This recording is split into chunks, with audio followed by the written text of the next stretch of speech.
At night, Port-au-Prince is a place inhabited by shadows and haunted by a growing list of fears. For security, for food, for the simple business of survival. This is one of the dozens of caravanserais that have sprung up all over the capital since the earthquake. This one is tantalizingly close to the airport, where all the aid is flying in. They can hear the planes land, but they have yet to see any of the cargo. Est-ce que tu as reçu de l'aide? Non. Have you received any help? I asked David. No, he said. Nothing. But even if aid will trickle in, is there even a future for a capital that has become a tent city? Here's the camp outside the crushed White House, the president's former home. His citizens left very much to their own resources. Here's the one in Pétionville. The square is named after one of the former slaves turned rebel leaders who defeated the French 2 centuries ago and founded the second oldest republic in the hemisphere. But the dignity of Haiti's past is long forgotten. Until last Tuesday, this was one of the richest neighborhoods, up in the breezy hills. For Josephine, a journalist with one of the local papers, the sky is now the roof over her head. What about your house? My house is gone. gone, yeah. How long will you stay here? I don't know. I don't have anywhere we go. I don't know.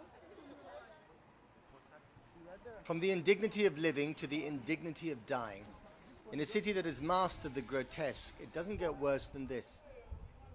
The open-air makeshift morgue at the General Hospital. The bodies are simply dumped, waiting for the bulldozers. This is where they end up, at one of the city's cemeteries. The grave diggers of Port-au-Prince are being kept very busy these days.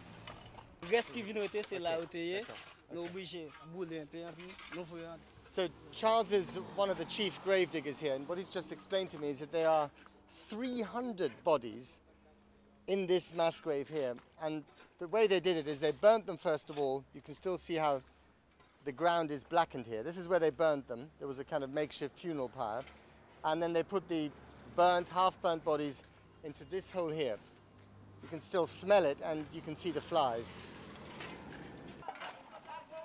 This then is the final resting place for those who cannot afford the $1,000 or more to buy one of these, a place in Port-au-Prince's new catacombs. When hell is the new normal, it's not surprising that this is becoming a city on the edge of a nervous breakdown. We came across Joseph and Michelle digging in the rubble with the determination of expert rescuers. They'd spent half an hour in the entrails of this small department store still full of bodies. And this was his trophy, a few batteries and torches. Everything is up for grabs, anything that can fetch a price. A Stars and Stripes curtain, a carpet roll with a dollar pattern, if only they were real.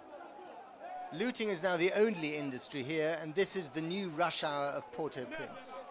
Anything will do as a weapon, a hacksaw, a stick, and of course all the machetes and guns that you can't see.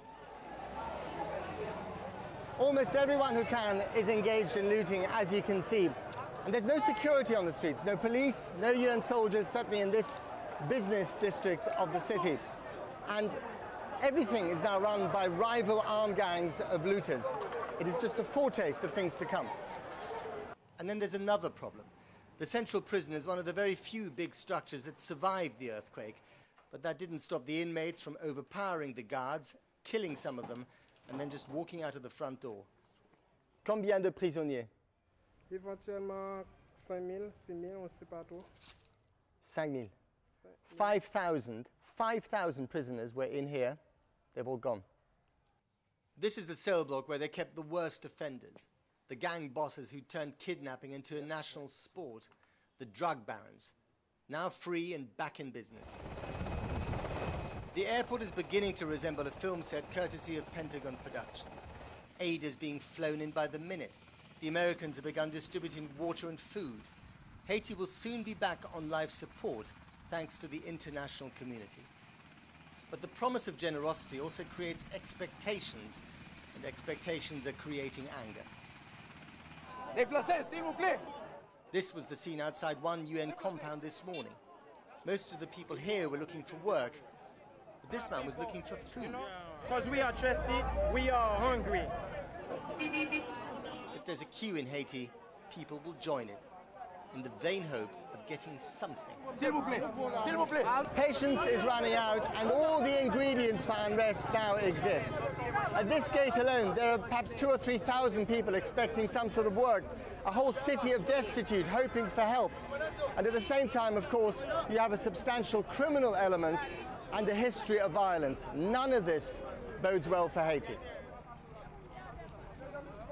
The US soldiers are here to help deliver food and relief. 10,000 of them are due in and around this city by the end of today. But if the anarchy spreads, they may soon find themselves patrolling the streets in what will look like a full-scale military operation. Hard to imagine that all this started barely a week ago with an earthquake.